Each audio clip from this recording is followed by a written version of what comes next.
ছোট শামীমা ম্যাডামের নেওয়ার কথা ছিল, ওনার একটু সমস্যার জন্য আমি নিচ্ছি। আমি তাই আমার টপিকটা পড়াবো, সেটা হলো থাইরয়েড গ্ল্যান্ড। ঠিক আছে ম্যাম, কথাটা কেটে কেটে আসতেছে অনেক।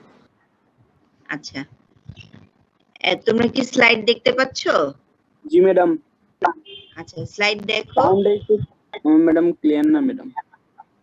আচ্ছা, আর জোরে বলার চেষ্টা করতেছি।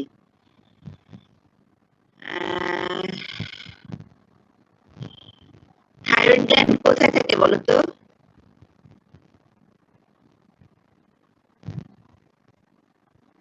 থাইরয়েড গ্ল্যান্ড কোথায় থাকে?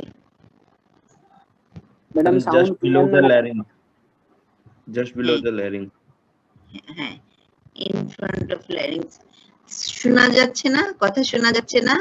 ম্যাম, আপনার কথা অস্পষ্ট আসতেছে। কিন্তু কথা বেঁধে বেঁধে আসছে ম্যাম। আচ্ছা, দাঁড়াও দেখি কি করা যায়।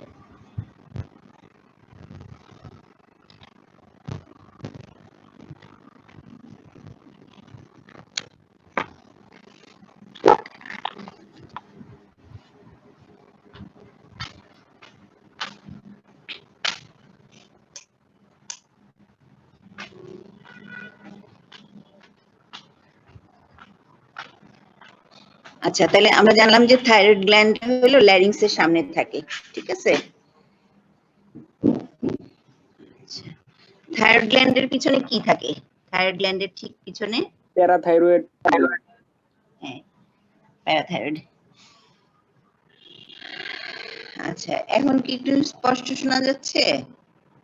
না ম্যাডাম, আগের মতই ম্যাডাম। আচ্ছা, এর চেয়ে তো আর বেটার করা সম্ভব না। ঠিক আছে, আরো শুনো, আর ছবিতে দেখছোই। থাইরয়েড গ্ল্যান্ডের ছবিতে দেখো, থাইরয়েড গ্ল্যান্ড হলো অনেকগুলা ফলিকল মিলে তৈরি হয়। ঠিক আছে, লাইন বাই কিউবিডাল ইপিথেলিয়াল সেল, আর ফলিকুলের ভিতরে থাকে হলো কলয়েড। থাইরয়েড গ্ল্যান্ডের দুই রকমের সেল থাকে, ফলিকুলার সেল আর প্যারাফলিকুলার সেল। ফলিকুলার সেল থেকে সিক্রেটেড হয় T3 T4, আর প্যারাফলিকুলার সেল থেকে সিক্রেটেড হয় ক্যালসিটোনিন। T3 হলো মাত্র 7%, T4 93%। ম্যাডাম ফলিকুলার সেল মানে কি ম্যাডাম? PRES হ্যাঁ,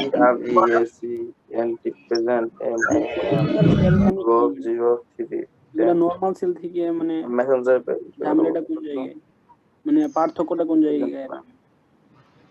এটা সেলের নাম দিয়েছে আর কি, এরকম আলাদা কোনো পার্থক্য না। যে দুই রকমের সেল থাকে, ফলিকুলার সেল আর প্যারাফলিকুলার সেল। ক্লাস ভিডিও করা যায় কিনা? আচ্ছা, একটু তুমি নিজেরা একটু মিউট করে রাখো। Thyroid gland is composed of a cell, closed follicle filled with a secretory substance called colloid. Follicles are lined by cuboidal epithelial cell. The major constituent of colloid is large glycoprotein, thyroglobulin, which contains the thyroid hormone within its molecule.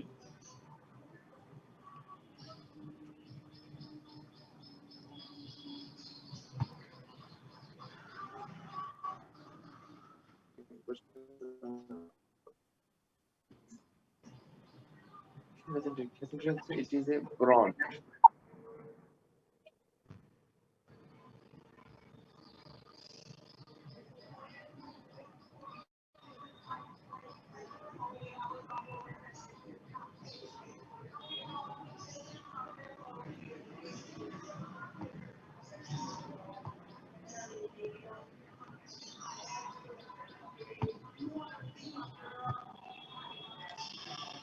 Thyroid hormone সিনথেসিসের জন্য আমাদের কি র material প্রয়োজন হয় বলো? Thyroid hormone সিনথেসিসের জন্য আমাদের কি প্রয়োজন হবে? Ma'am, iodine. আয়োডিন দরকার হবে। আয়োডিনের ডেইলি রিকোয়ারমেন্ট হলো 150 মাইক্রোগ্রাম, আর weekly requirement 1 milligram, yearly requirement হলো 50 মিলিগ্রাম। ঠিক আছে? তাহলে বছরে আমাদের 50 মিলিগ্রাম আয়োডিন দরকার হবে থাইরয়েড হরমোন সিনথেসিসের জন্য। সেটাকে হিসাব করলে ডেইলি রিকোয়ারমেন্ট হলো 150 microgram.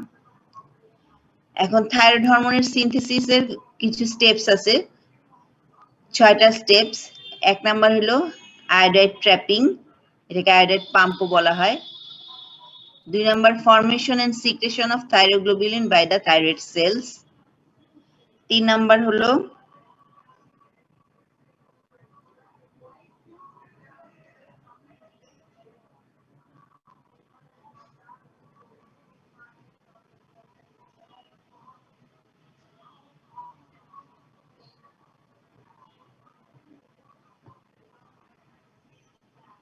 Oxidation of iodide ion.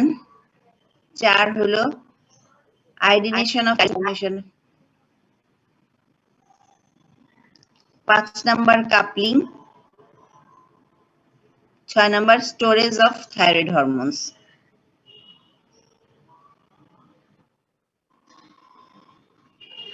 Iodide trapping হলো first is in the formation of thyroid hormone, transport of iodides from the blood. আমাদের ব্লাডে যে আয়োডাইড গুলো আছে সেটা থাইরয়েড গ্ল্যান্ডুলার সেলের ভিতরে যে ঢুকে যায় সেটাকে বলা হচ্ছে আয়োডাইড পাম্প। এটা অ্যাক্টিভ ট্রান্সপোর্ট, ঠিক আছে? তাহলে the first is in the formation of thyroid hormone is transport of iodides from the blood into the thyroid glandular cell and follicle. The basal membrane of the thyroid cell has a specific ability to pump the iodide actively to the interior of the cell. Iodide trapping. Thyroid stimulating hormone stimulates the activity of the iodide pump in thyroid cell.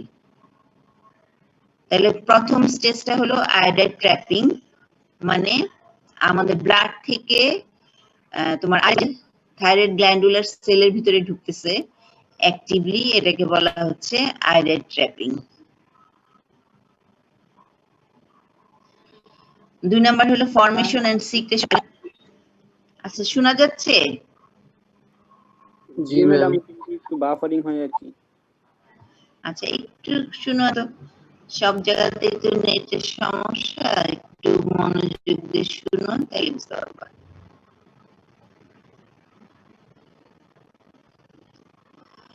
Number formation and secretion of thyroglobulin by the thyroid cell.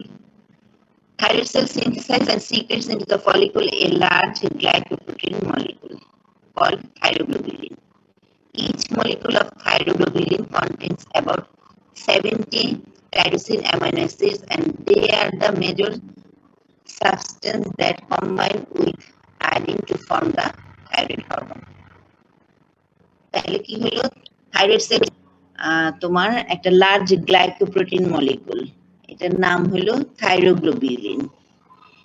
প্রত্যেকটা thyroglobulin মলিকুলের ভিতরে 70টা tyrosine amino acid থাকে, এবং এই tyrosine amino acid তোমার they are the major substance that combine iodine. এরাই main substance যারা আয়োডিনকে combine করে। এই tyrosine amino acid combines with iodine to form thyroid hormone.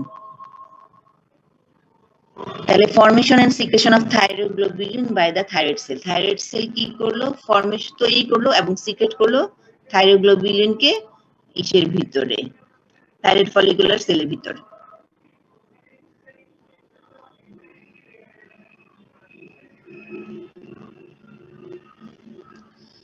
Steps of thyroid hormone synthesis, the third step কি, oxidation of iodide ion.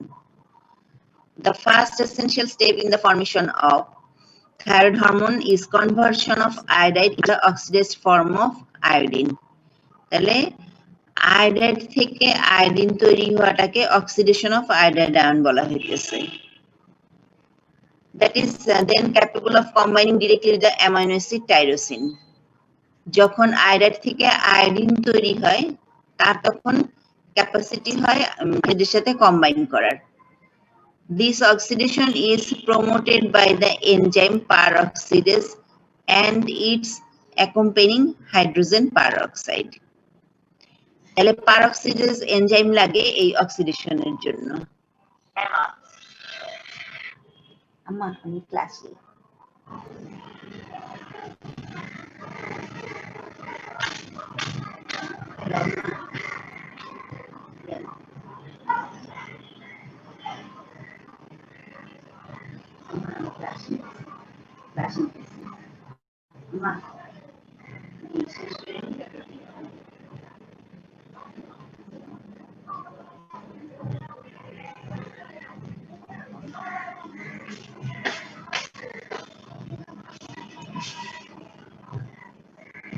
তাহলে thyroid hormone সিনথেসিসের oxidation of iodine হলো, মানে আয়োডাইনটা oxidised হয়ে iodine তৈরি করলো। এই আয়োডিনটা তোমার আয়োডিন তৈরি হওয়ার জন্য পারঅক্সিডেজ এনজাইম প্রয়োজন। এই আয়োডিনটা তারপরে টাইরোসিনের সাথে কম্বাইন করতে পারবে। Iodination of tyrosine and formation of thyroid hormone, এটাকে বলা হয় অর্গানিফিকেশন। Organification of thyroglobulin. Binding of iodine with the thyroglobulin molecule is called organification. তাহলে এই আয়োডিনটা যখন থাইরোগ্লোবুলিনের সাথে বাইন্ড করবে এটাকে বলা হবে organification. Tyrosine is first iodized to monoiodotyrosine and then to diiodotyrosine. এর সাথে যখন একটা আয়োডিন যোগ হবে তখন এমআইটি তৈরি হবে, মনোআয়োডোটাইরোসিন। আর যখন ওর সাথে দুইটা আয়োডিন যোগ হবে তখন এটা হবে ডাইআয়োডোটাইরোসিন বা ডিআইটি। তারপরে কাপলিং রিঅ্যাকশনের মাধ্যমে তৈরি হবে T3 এবং T4। একটা এমআইটি আর একটা ডিআইটি যোগ হয়ে তৈরি হবে T3, আর হবে তখন তৈরি হবে T4। ঠিক আছে? তাহলে আয়োডিনেশন অফ ম্যাম এটা আবার একটু বলেন। হ্যাঁ, এটা হলো T3 T4 হলো কাপলিং এর মাধ্যমে হয়। আর কাপলিংটা হয় একটা এমআইটির সাথে একটা ডিআইটি যোগ হলে সেটা হয় T3। ঠিক আছে? MIT plus 1। আর যখন দুইটা ডিআইটি একসাথে যোগ হবে তখন কি তৈরি হবে বলো তো? T4। হ্যাঁ, দুইটা ডিআইটি। এমআইটি এগুলা কি ম্যাডাম? হ্যাঁ, ডিআইটি কি ম্যাডাম? ওই যে এর আগের স্টেপে বললাম ডাইআয়োডোটাইরোসিন, টাইরোসিন হলো DIT. Binding of iodine with thyroglobulin molecule is called organification of thyroglobulin, and tyrosine is first iodized to monoiodotyrosine.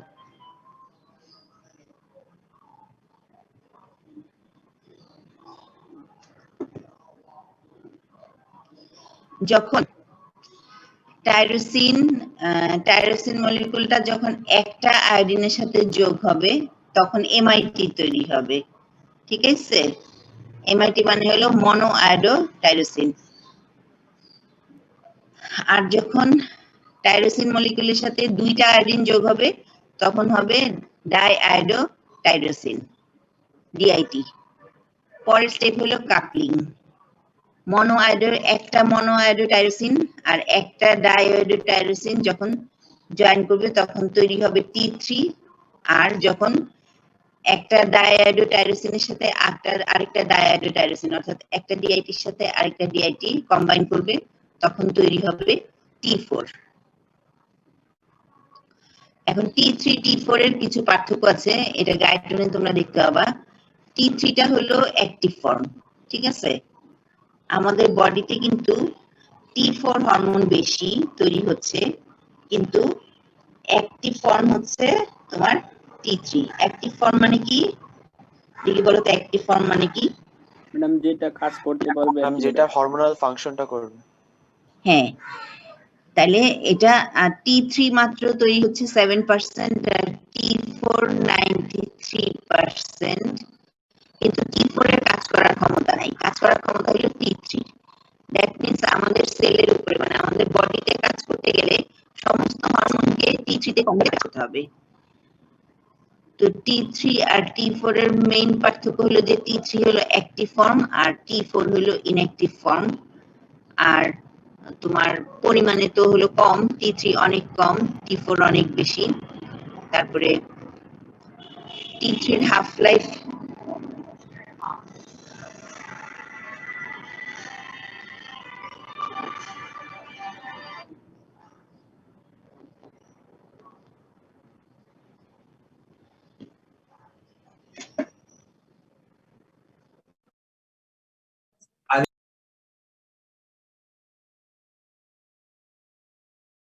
Madam আমরা শুনতে পারতেছি না।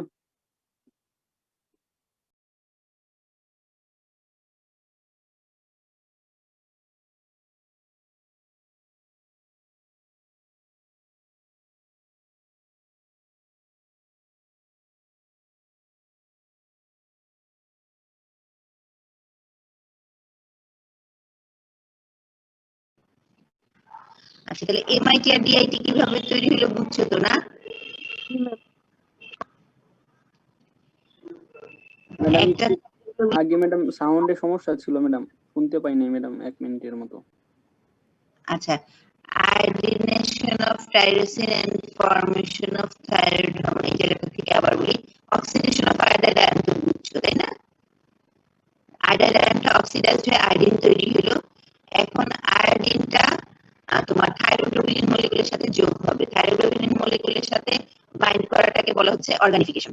হ্যাঁ, আর টাইরোসিনের সাথে যখন একটা আয়োডিন কম্বাইন করবে তখন তৈরি হবে মনো আয়োডো টাইরোসিন বা এটি। আর যখন দুইটা আয়োডিন কম্বাইন করবে তখন তৈরি হবে ডাই আয়োডো টাইরোসিন বা ডিআইটি। তারপরে কাপলিং। কাপলিং মানে হলো একটা এমআইটির সাথে একটা ডিআইটি বাইন্ড করবে, বাইন্ড করে তৈরি করবে T3।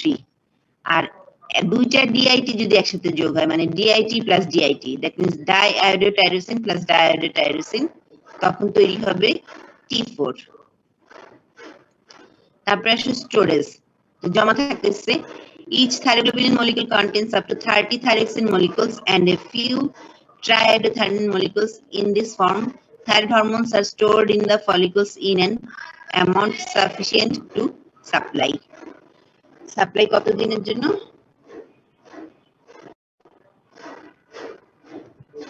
ম্যাম 1 থেকে 6 দিন। না,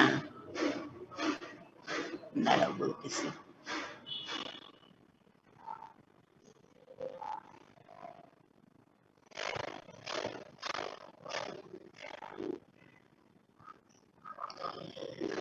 Sufficient body with its normal requirements of thyroid hormone for 2 to 3 months.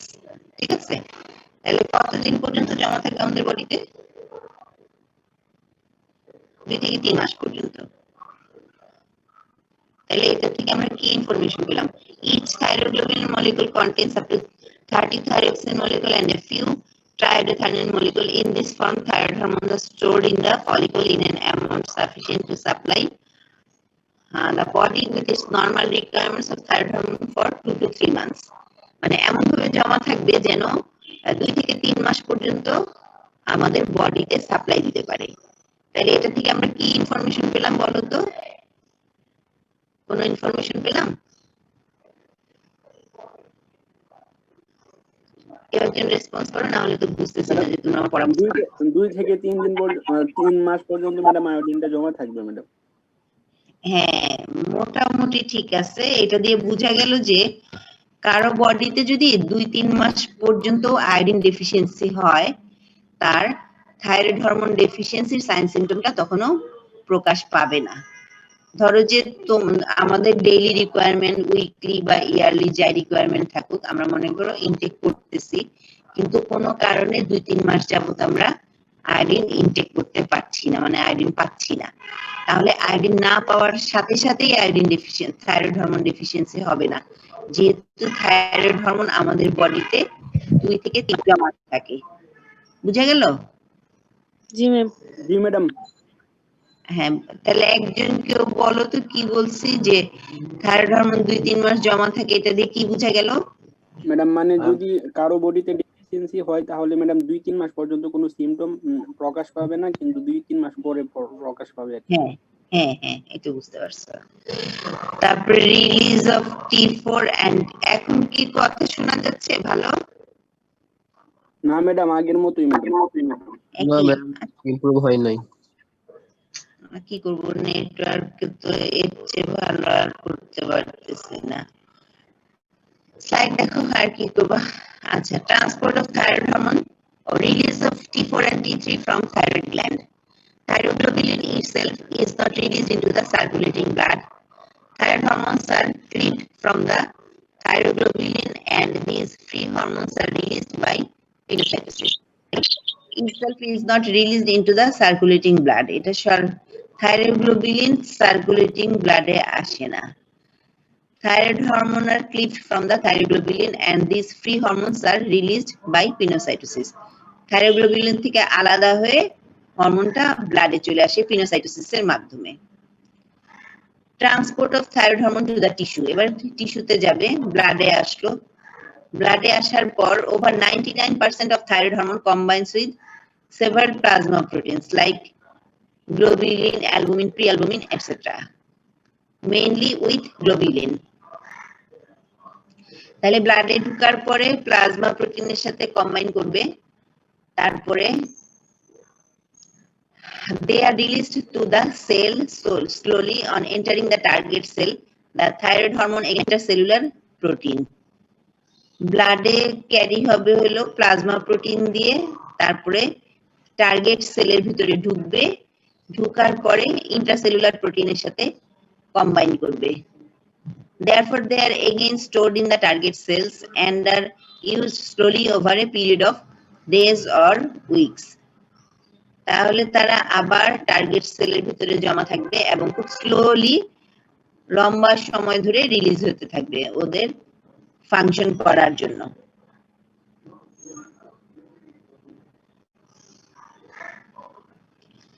এখন থাইরয়েড হরমোনের ফাংশন। থাইরয়েড হরমোনের একটা ফাংশনও যদি বলা হয় সেটা কি হবে বলতো? ধরো যে তোমাদেরকে পরীক্ষার হলে জিজ্ঞেস করা হলো যে থাইরয়েড হরমোনের মোস্ট ইম্পর্টেন্ট ফাংশনটা বলো, তাহলে সেটার উত্তর কি হবে? Metabolism ma'am, metabolism control. হ্যাঁ হ্যাঁ, ঠিক আছে। সেটা হলো যে থাইরয়েড হরমোন এটা একটা তোমার ক্যালোরিজেনিক হরমোন, মানে হিট প্রোডাকশন করতেছে। আর হিট কিভাবে প্রোডাকশন করতেছে? মেটাবলিজমের মাধ্যমে। তাহলে thyroid hormone increase the metabolic activities of almost all the tissues of the body. আমাদের বডিতে যত টিস্যু আছে সব টিস্যুর মেটাবলিজম বাড়ায়, মেটাবলিক অ্যাক্টিভিটি বাড়ায়। তাহলে থাইরয়েড হরমোনের একদম সবচেয়ে ইম্পর্টেন্ট এবং সবচেয়ে ফার্স্ট ফাংশন হলো যে it increases the metabolic activities of almost all the tissues of the body. আমাদের বডিতে যত রকমের টিস্যু থাকতে পারে সবার মেটাবলিজম বাড়ায়। তাহলে আমাদেরকে যদি পরীক্ষার হলে ধরা হয় যে থাইরয়েড হরমোনের কাজ বলো, তাহলে কার্বোহাইড্রেট, প্রোটিন, ফ্যাট এরকম আলাদা আলাদা না বলে তোমরা বলবা thyroid hormone increase the metabolic activities of almost all the tissues of the body. তারপরে আলাদা আলাদা ভাবে বলা শুরু করো যে কার্বোহাইড্রেট মেটাবলিজমের উপর কি করে, ফ্যাট মেটাবলিজমে কি করে, তারপরে বিভিন্ন সিস্টেম যেমন কার্ডিওভাস্কুলার সিস্টেমের উপরে কি করে, রেসপিরেটরি সিস্টেমের কি করে, জিআইটির উপরে কি করে, সব জায়গায় দেখবা সমস্ত ফাংশন বা সমস্ত অ্যাক্টিভিটিস বাড়াচ্ছে। ইনক্রিজ দ্য কার্বোহাইড্রেট মেটাবলিজমের উপর কি করে? It increase the rate of absorption from the GI tract and stimulates almost all aspect of carbohydrate metabolism. Rate of absorption বাড়ায়, জিআইটি থেকে রেট অফ অ্যাবজর্পশন বাড়ায় and stimulates almost all aspect of carbohydrate metabolism এবং carbohydrate মেটাবলিজমের সব দিক বাড়ায়। Fat metabolism, thyroid hormone enhance all aspects of fat metabolism.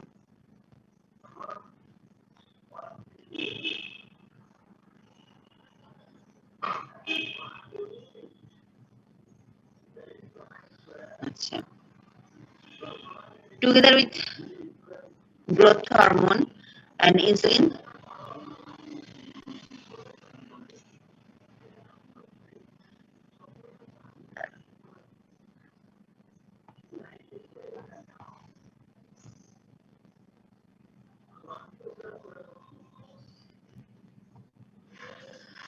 hormone and insulin, thyroid hormone accelerate the body growth, contribute normal development of the nervous system. তাহলে growth হরমোনের সাথে আর ইনসুলিনের সাথে কম্বাইন করে থাইরয়েড হরমোনটা বডি গ্রোথকে অ্যাক্সিলারেট করে এবং নার্ভাস সিস্টেম ডেভেলপমেন্টে হেল্প করে, contribute the normal development of the nervous system. আর বিভিন্ন সিস্টেম ওয়াইজ আমরা যদি দেখি, কার্ডিওভাস্কুলার সিস্টেমের উপরে কি করে? Increase blood flow and cardiac output, it increase heart rate and force of contraction. তাহলে কার্ডিয়াক আউটপুট বাড়ায়, ব্লাড ফ্লো বাড়ায়, হার্ট রেট বাড়ায়, ফোর্স অফ কন্ট্রাকশনও বাড়ায়। রেসপিরেটরি সিস্টেমের উপরে কি করে? It increase the rate and depth of respiration, রেসপিরেশনের রেটও বাড়ায়, ডেপথও বাড়ায়। জিআই ট্র্যাক্টের উপরে থাইরয়েড হরমোন কি করে? It increase the motility and secretion.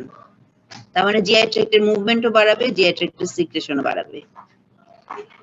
অন্যান্য এন্ডোক্রাইন গ্ল্যান্ডের উপরে কাজ করে কি করবে? Increase thyroid hormone increase the rate of secretion of most other endocrine glands. অন্যান্য গ্ল্যান্ডের উপরে কাজ করে তাদের সিক্রেশন বাড়াবে। তাহলে আমরা এক কথায় কি বুঝতে পারলাম থাইরয়েড হরমোন সম্বন্ধে?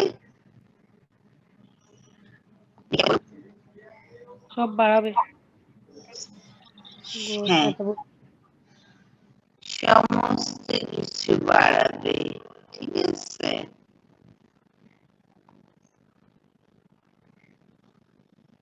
সেটা কার্ডিওভাস্কুলার সিস্টেমের উপরে কাজ করুক বা রেসপিরেটরি সিস্টেমের উপরে কাজ করুক বা জিআই ট্র্যাক্টের উপরে কাজ করুক, যেখানে কাজ করুক, থাইরয়েড হরমোনের কাজ হলো তাদের সেই কাজ বৃদ্ধি করা, কার্ডিয়াক আউটপুট বাড়ানো, হার্ট রেট বাড়ানো, rate and depth of respiration বাড়ানো, সিক্রেশন বাড়ানো, অন্যান্য এন্ডোক্রাইন গ্ল্যান্ডের উপরে কাজ করে তাদের সিক্রেশন বাড়ানো।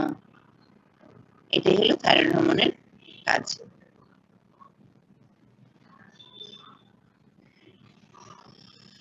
Regulation of thyroid hormone secretion. এখন এতক্ষণ তো আমরা দেখলাম যে থাইরয়েড হরমোন কি করে, কোথা থেকে সিক্রেট হয়। এবার রেগুলেশনটা মানে কিভাবে থাইরয়েড হরমোন সিক্রেশন হয়। TSH from anterior pituitary gland. TSH মানে হলো thyroid stimulating hormone. Thyroid stimulating hormone from anterior pituitary gland increase thyroid secretion by এই চারটা নিচের চারটা জিনিসের মাধ্যমে থাইরয়েড হরমোনের সিক্রেশন বাড়ায়। কি কি করে TSH এসে? Increasing the proteolysis of the thyroglobulin. মানে পারে আমরা এতক্ষণ দেখলাম যে থাইরয়েড হরমোনের সিনথেসিসের জন্য যে স্টেপস গুলো আমরা দেখেছি, প্রতিটা স্টেপস এর উপরে কাজ করে TSH থাইরয়েড হরমোনের সিক্রেশন বাড়ায়। Proteolysis of the thyroglobulin, increasing activity of the iodide pump, increasing iodination of tyrosine, increasing size and secretory activity of the thyroid cells.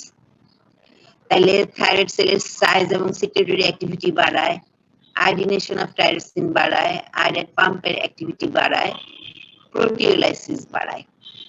তাই এইভাবে TSH থাইরয়েড সিক্রেশন বাড়ালো।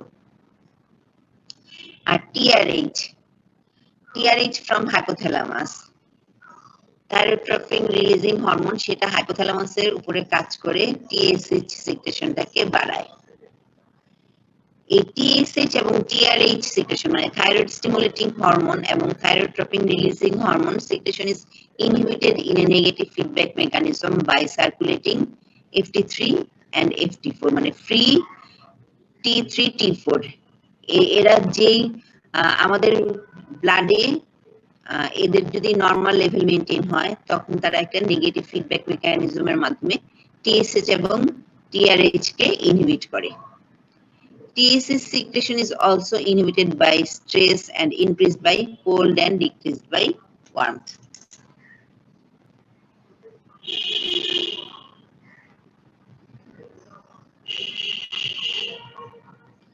এখন থাইরয়েড সেলের কাজ কি দেখলাম আমরা?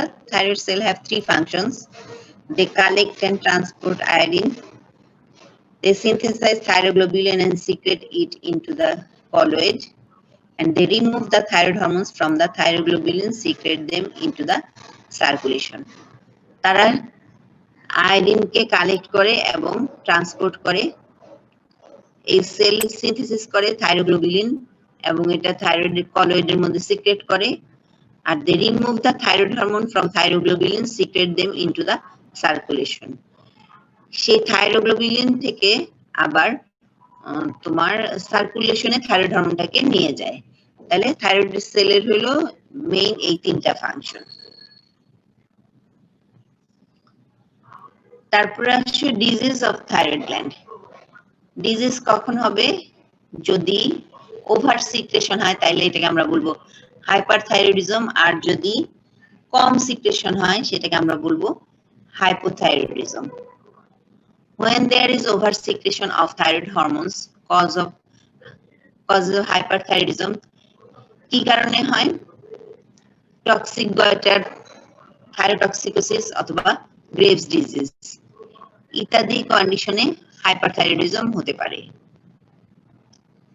এখানে কি হয় thyroid gland increased 2 to 3 times than normal the number of cell is increased greatly each cell increases its secretion several fold 5 to 15 times normal সেলের যে নরমাল সিক্রেশন ছিল তার 5 থেকে 15 গুণ বেশি সিক্রেশন হবে number of cell is increase greatly tremendous hyperplasia মানে সেলের সংখ্যা বেড়ে যাওয়াকে হাইপারপ্লাসিয়া বলে এই হাইপারথাইরয়েডিজমের ক্ষেত্রে ট্রিমেন্ডাস হাইপারপ্লাসিয়া হবে দ্যাট মিন্স সেলের সংখ্যা অনেক বৃদ্ধি পাবে thyroid gland is increased 2 to 3 times normal size normal সাইজের চেয়ে প্রায় 2 থেকে 3 গুণ বড় হয়ে যাবে এবং হাইপারথাইরয়েডিজমে আমরা অনেক সাইন তোমরা গাইডলাইনে দেখবা খুব সুন্দর করে সাইন সিম্পটম গুলা বলা আছে এখানে কি হয় তোমার এক্সট্রিম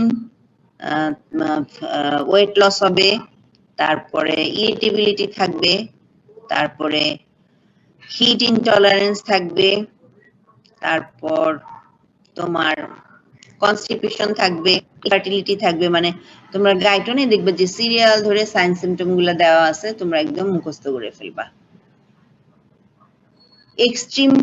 এক্সট্রিম টায়ার্ড থাকবে হাইপারথাইরয়েডের পেশেন্ট যারা তারা এক্সট্রিম টায়ার্ডনেস ফিল করবে তারপরে ইনএবিলিটি টু স্লিপ ঘুমাতে পারবে না ম্যাম হ্যাঁ হাইপারথাইরয়েডিজম হলে তো মেটাবলিজম বেশি হবে হ্যাঁ তাহলে অনেকে আছে না খাইলেও মোটা হয় না হ্যাঁ ওদের কি থাইরয়েড বেশি মানে হ্যাঁ না না না হ্যাঁ সেটা না খাইলেও মোটা হয় না সে হয়তো বা বেশি কাজ করে সেজন্য খেলেও মোটা হয় না কিন্তু হাইপারথাইরয়েডিজম হলে আরো অনেক সাইন সিম্পটম থাকবে শুধু খেলে মোটা হয় না এটা দিয়ে আমরা তাকে হাইপারথাইরয়েড বলতে পারবো না হ্যাঁ আমাদেরকে তার ব্লাডের FT3 FT4 আর TSH টেস্ট করতে হবে হ্যাঁ হ্যাঁ বলো ম্যাম তাহলে অনেকে আছে ম্যাম যে অল্প খায় বা বলা হয় ম্যাম ফ্যাট জাতীয় খাবার না শাকসবজি খাওয়ার পরে মোটা হতে থাকে ম্যাম এরকম এটার ক্ষেত্রে কি ম্যাম তাহলে আমরা বলতে পারি যে হাইপোথাইরয়েডিজম হ্যাঁ এটা কিন্তু অনেক সময় যে আমরা যদি কোনো পেশেন্ট কমপ্লেইন করে যে আমার গত কিছুদিনে অনেক ওয়েট গেইন হয়েছে এবং আমি বেশি খাওয়া দাওয়া করি না তখন আমরা ওদেরকে অ্যাডভাইস করি যে থাইরয়েড হরমোন টেস্ট করাইতে হ্যাঁ FT3 FT4 যে ফ্রি T3 তারপর হলো free TSH thyroid stimulating hormone এটা এই ব্লাডে টেস্ট করা যায় আর কি ব্লাড নিয়ে এই হরমোন লেভেলটা টেস্ট করা যায় তখন ডাক্তাররা মানে এন্ডোক্রাইনোলজিস্টরা দেখে বুঝতে পারেন যে ওদের হরমোন কম থাকে তখন ট্রিটমেন্ট দেওয়া হয় থাইরয়েড হরমোন ড্রাগ পাওয়া যায় সেই ড্রাগগুলা খেতে দেওয়া হয় এগুলা খেলে ওদের থাইরয়েড লেভেল আবার ঠিক হয়ে যায় ঠিক আছে ডেফিসিয়েন্সি থাকে আয়োডিন ডেফিসিয়েন্সি ঠিক করা হয় তো এই জন্য যাদের অল্প খাওয়ার পরেও শরীর খুব মোটা তারপরে একটা জিনিস হয় যে খুব ঘুম ভাব হাইপোথাইরয়েডিজমের পেশেন্টদের খুব ঘুম ধরে এবার যে শরীর মোটা ফ্ল্যাবি ঘুম আসতেছে তারপরে তোমার হলো যে তার খুব খসখসে হয়ে গেছে গলার ভয়েস খসখসে তখন ডাক্তার চিন্তা করবে যে তার হলো হাইপোথাইরয়েড হাইপোথাইরয়েড চিন্তা করলে ওটা ডায়াগনোসিস টেস্ট করবে, ব্লাড টেস্টে পেলে তখন ট্রিটমেন্ট দেওয়া হবে। আর হাইপারথাইরয়েডিজম হাইপোথাইরয়েডিজম দুইটারই সাইন সিম্পটম গাইডনে তোমরা একদম ঝাড়া মুখস্থ করে ফেলবা, যে পরীক্ষাটা যেন কোনোটাই লিখতে বাদ না যায়। 10-12টা সায়েন্স পার্থক্য আকারে মুখস্থ করবা, যে একটা দেখবা যে ওয়েট গেইন ওয়েট লস, মানে হাইপারথাইরয়েডিজমে ওয়েট লস, যেহেতু হাইপার থাইরয়েড হরমোনের মেইন কাজ হলো টিএমআর বাড়ানো, মানে মেটাবলিজম বাড়ানো। তাহলে থাইরয়েড হরমোন যদি বেশি হয়ে যায়, এত বেশি মেটাবলিজম হবে যে ওজন কমে যাবে, ঠিক আছে, ওয়েট লস হয়ে যাবে। আর থাইরয়েড হরমোনের অভাব হলে, যেহেতু এটা মেটাবলিজম করে, অভাবে মেটাবলিজম হচ্ছে না, সেজন্য ওয়েট গেইন হবে। তাইলে আমরা দেখতে পাবো যে একটাতে পেশেন্ট ঘুমাতে পারছে না, সেটা হলো হাইপার, আর যেটাতে খুব ঘুম ঘুম লাগতেছে সেটা হলো হাইপো। আরেকটা দেখবো যে পেশেন্টের ওজন কমতেছে, সেটাও হাইপারথাইরয়েডিজম, ওজন বাড়তেছে সেটা হাইপোথাইরয়েডিজম। তারপরে তোমার খুব ইরিটেবল থাকবে, হ্যাঁ ইরিটেবল থাকবে তোমার হাইপারথাইরয়েডিজম হলে, আর হাইপোতে ওরকম ইরিটেবল থাকবে না। হাইপারথাইরয়েডিজমে আরেকটা হবে যে খুব হিট ইনটলারেন্স হবে, যে মানে পেশেন্টের খুব গরম লাগবে। ধরো যে একটা হাইপারথাইরয়েডিজম পেশেন্ট যদি তোমাদের পাশে থাকে, তোমাদের ঠান্ডা লাগতেছে, ও বললো যে আমার খুব গরম লাগতেছে, সেটা হবে হাইপারথাইরয়েডিজমে। আর হাইপোর হলো খুব শীত, তার হলো সারাক্ষণই খুব শীত অনুভূত হতে থাকবে। এটা হলো আরো আরো এরকম পার্থক্য আছে। আর হাইপোথাইরয়েডিজমে তোমরা এক রকমের ইডিমা মানে বুঝো, ইডিমা ফুলে Yes, যাওয়ার ma'am. কোনো অংশ নেই মানে শরীরটা ফুলে যাবে। তাহলে হাইপোথাইরয়েডিজম পেশেন্টের ইডিমা হবে।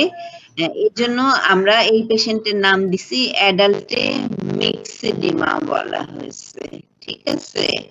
ইডিমা হবে মিক্সেডিমা। এই ইডিমা আমাদের নরমাল ইডিমার সাথে একটা পার্থক্য আছে, সেটা হলো নরমাল ইডিমা হলো পিটিং ইডিমা, আর মিক্সেডিমার ক্ষেত্রে হবে নন পিটিং ইডিমা, ঠিক আছে।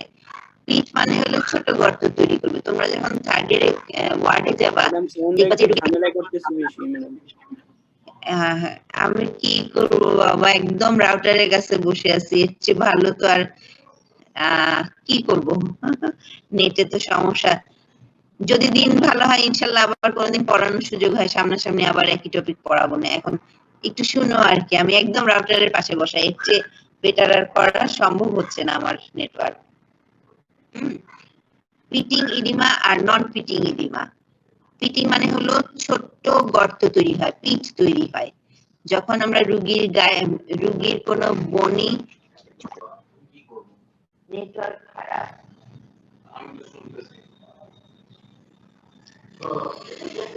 আচ্ছা, যদি আমরা রুগীর যদি কোনো বনি প্রমিনেন্সের উপরে চাপ দিয়ে আমরা ওদের ইডিমা দেখি, তাহলে সব ইডিমার ক্ষেত্রে একটা পিট তৈরি হবে।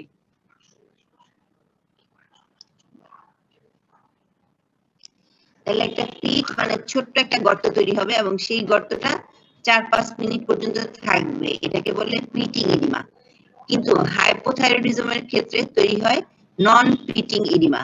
দ্যাট মিন্স তোমরা যদি কোনো বনি প্রমিনেন্সের উপরে চাপ দিয়ে হাতটা সরিয়ে নাও, সাথে সাথেই ওই পিটটা বন্ধ হয়ে যাবে, কারণ এখানে ইন্টারস্টিশিয়াল স্পেসে কোনো পানি জমা হয় না, এখানে jelly like substance, mucopolysaccharide substance জমা হয়েছে, সেটা হলো সরে যাবে, সরে গেলে সাথে সাথে পিটটা বন্ধ হয়ে যাবে। তাহলে নরমাল ইডিমার সাথে মিক্সড ইডিমার এটাই হলো পার্থক্য। আচ্ছা, হাইপোথাইরয়েডিজম যদি চিলড্রেনদের ক্ষেত্রে হয়, তাহলে সেটাকে বলা হয় ক্রেটিনিজম, আর অ্যাডাল্টের হলে মিক্সড ইডিমা।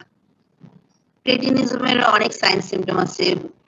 সেই পেশেন্ট শর্ট থাকবে, মানে ওর ডুয়ারফিজম থাকবে, পট বেলিড অ্যাবডোমেন হবে, প্রোট্রুডেড টাং থাকবে, এবং সবচেয়ে মেইন ফিচার যেটা হবে তার ইডিওটিক লুক থাকবে। দ্যাট মিন্স তার তোমার সেন্ট্রাল নার্ভাস সিস্টেম ডেভেলপ না করার কারণে তার মেন্টাল রিটার্ডেশন থাকবে, ঠিক আছে।